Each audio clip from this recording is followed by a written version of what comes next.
But what's the end goal? Seriously, though, what's the end goal of having trans women in women's spaces? What's the end goal of having young liberal people cutting their genitals off and becoming barren? Like, what? Well, I think you said it before. These people are evil. Not every single one. There are many among their number that are duped. But the people that are actually championing and leading the way are actually evil. Yeah. And from a Christian point of view... Is it extinction? Is that the goal? Well, okay, so I'm going to get all theological on you again. No, go for it. Because I honestly, when I look at all this stuff, I'm like, I get that you're going to die on this hill, but for what's the greater cause? What's the motivation? So Jonathan Cahn wrote a book that I read and found very, very influential. It was exactly in line with what I was already thinking, but Jonathan Cahn had gone deeper into it. It's called The Return of the Gods. And he essentially argues that throughout human history, there have been three key kind of archdemons, as it were, known to the Canaanites as Baal, as Ishtar, and as Moloch. Baal is the god of money. Now, historically, we have the humans have worshipped Baal by building either a bronze or a gold bull. That's or a golden calf. That's the statue of Baal, right? So, and we've seen civilizations. Is that why there's that bull in? That is exactly why there is a bronze bull in front of Wall Street, because the worship of money and the worship of power is the worship of Baal, and there he is, right there in the middle of our culture, at the place where the most money changes hands, Wall Street. Then you have Moloch. Now, Moloch is the one that they sacrifice children to throughout history. Each of these gods has different names in different cultures. The Romans called them all something different, but you'll see them expressed in everything from South American cultures to ancient Mesopotamian cultures and right across the whole gamut. Moloch was who we sacrificed our children to, as I say we humans sacrificed children to, in the pursuit of a better harvest, in the pursuit of fertility for to be able to have more children, ironically, in the pursuit of these good outcomes. And today we sacrifice children in the pursuit of a degree and a more prosperous career and a bigger paycheck. We're still doing the exact same thing. We do it differently. We think we're so much more sophisticated, but actually we are worshipping these gods. Ishtar was the one that I hadn't joined the dots on, and that's what this book by Jonathan Cahn did for me, Return of the Gods. Ishtar is essentially the god of abandonment of identity, coming back to what we were talking about. The rejection of masculinity, the rejection of femininity. Now, Ishtar was also known as Venus, was also known as Aphrodite, has had a number of different names, but this is the same demonic entity that's been worshipped a million different ways. The festival of Junium was her festival. Yeah. Now, Junium was a calendar month in the 13-month lunar calendar. It doesn't correlate exactly to any specific month in the 12-month Julian calendar, but the nearest correlation is the month of June. Guess which month we have Pride Month in? June. In June. We give an entire month to Pride. Why? We don't give a month to anything else. Why did we pick that one? And it wasn't Pride one of the 7 deadly sins? It is one of the 7 deadly sins. But this is a return of the worship of Ishtar. Yeah. We've seen this in our culture, and Jonathan Cahn actually ties it back to the Stonewall, I think it was called, riots, which happened in the US to do with a gay nightclub that was being raided by the cops back when being gay was illegal, etc.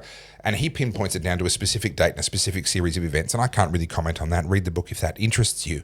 But I think at a cultural level, it's not a coincidence that we have a celebration that is a month-long celebration about the rejection of the identity that God gave you when he was born. A bit more on Junium. That festival and the temples to Ishtar, the men would dress in dresses and grow their hair and would dance in the processions. The women would shave their heads and wear armor and swords and march in the processions. If you were born as a hermaphrodite or if you became a castrato or any of these things, you would then get sent off to the service of the temple of Ishtar because you fit there. You're in that sort of genderless space, as it were. The rejection of your God-given identity and the embracing of gender confusion has been a part of the worship of Ishtar literally for thousands of years. Yeah. And it so happens that we happen to have the month of June as our version of Junium in modern society. So Jonathan Cahn's thesis is basically our culture, without realizing it, whilst thinking it's so much more sophisticated than those ancient pagan cultures. We're too smart, God is dead. Well, actually, we are actively worshipping the 3 essentially archdemons, Baal, Moloch, and Ishtar. You can see them all being actively worshipped in our culture today, across all of Western civilization, across the entire world. You can see it. And so these people who get captured by these ideologies, they are the modern day version of a witch doctor, of a shaman, of these people who they'll tell you to kill your kid for a better harvest. They'll tell you whatever. Their lust is for power, for control. And the service, whether they know it or not, their service to these demons is how they are essentially getting what they want in the world, but it's also how those demons are getting what they want through them. Yeah. Evil is real. It exists. Do you know what's funny is, and I know I've upset people in the past when I've talked about tarot cards, right? Again, masters, drink, go. In this research, what kind of set me off, like the whole reason I decided to go do my masters is because I was trying to understand something that I kept seeing repeated to me in my mostly female clientele. Yeah. And that was this projection of this like girl boss, got it all together, so with it, so intelligent, so successful. The second my camera lens is on them, they crumble. Now, not to like big note myself, but it seems to be exclusive to myself. I've talked to other photographers. I'm like, do you experience this? And they're like, no.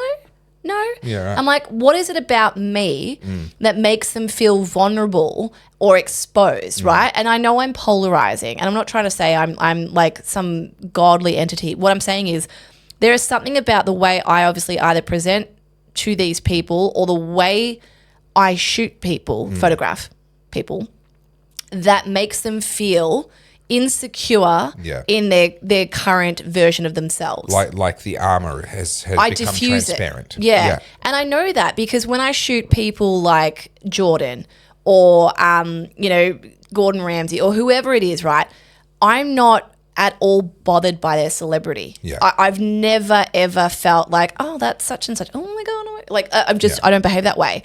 I know a lot of people do it. I'm not trying to shame people. I'm just saying that whatever that is, I'm like, oh yeah, whatever, whoever. Well, Jordan Peterson used one of your photographs of him, and the feedback that you got was they've never had a photo of him smiling that looked like that. Yeah. So there is independent verification of what you're saying.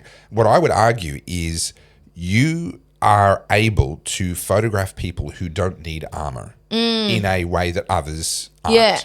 But as a result, the people who do need armor, whatever it is, the same thing that gets the best out of the people that don't need armor brings out the worst in the people that do. So the reason I'd bring this up is because I do believe this is a spiritual issue, right? Now, I'm someone that's always like sort of dabbled in the tarot cards, more so out of fun and curiosity, not from I'm not a witch, I'm not worshipping them. And I know that a lot of people who are Christian listen to this and freak out. I'm like, it's not about that. And I will say to you, please stop getting so deep in things. If I need to tell you something, I'll say it bluntly. I've said this before. You don't need to assume what I'm doing. Yeah. It's literally not that deep for me. Whereas other people will use the tarot cards and see it literally as some kind of like spiritual like fortune-telling or whatever, And over the last 5 years, I would say it's probably since COVID, I seem to have attracted a very spiritual clientele, and I mean modern spiritual. Sure. These are the people that would go to Byron Bay and they go do retreats and,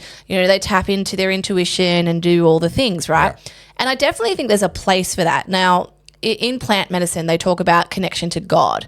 Now, obviously, as a Christian, you think Christian God, but in plant medicine, they talk about God as in Gaia, right? And every religious domination and different sect has their version of God.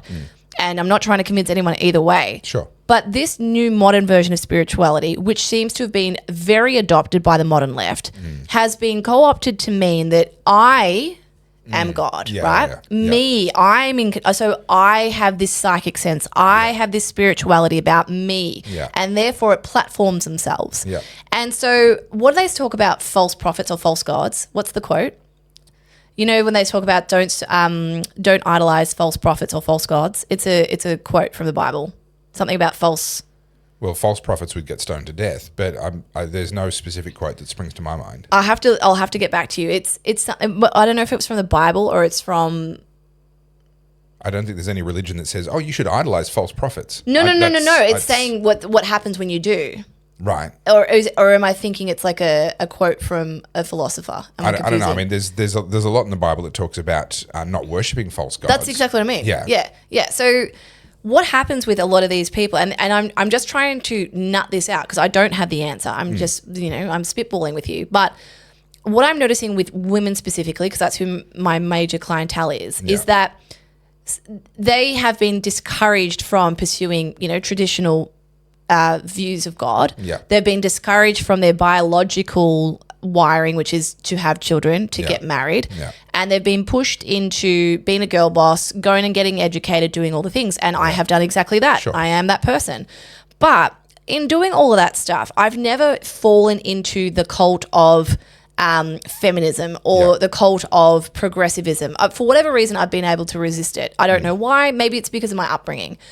But what I'm noticing with a lot of these people, and I speak specifically about women because that's all I can speak to, but the more enamored they are with this modern version of spirituality, the more unhappy and miserable they are. But the more they will try to convince you this. Yeah. And a lot of these people who I've photographed, and I'm not trying to throw my clients under the bus, but I'll work with them like 3, 4, 5, 6, 7, 8 times. Mm-hmm. And then something happens where I kind of just get annoyed. I'm like, shut up, grow up, right? Like there's something about their self-consciousness that becomes really irritating. Yeah. Well, wouldn't you know it? Back again, you could not help yourself, could you? I get it. I am absolutely ridiculously good looking. So you should probably go and subscribe. And whilst you're there, maybe shout us a coffee. I have to put up with this guy every week, twice a week, for you and your entertainment, much to my displeasure. But alas, I do it because I am a virtuous soul and you're welcome. So please subscribe and tell other people to go watch because I need help.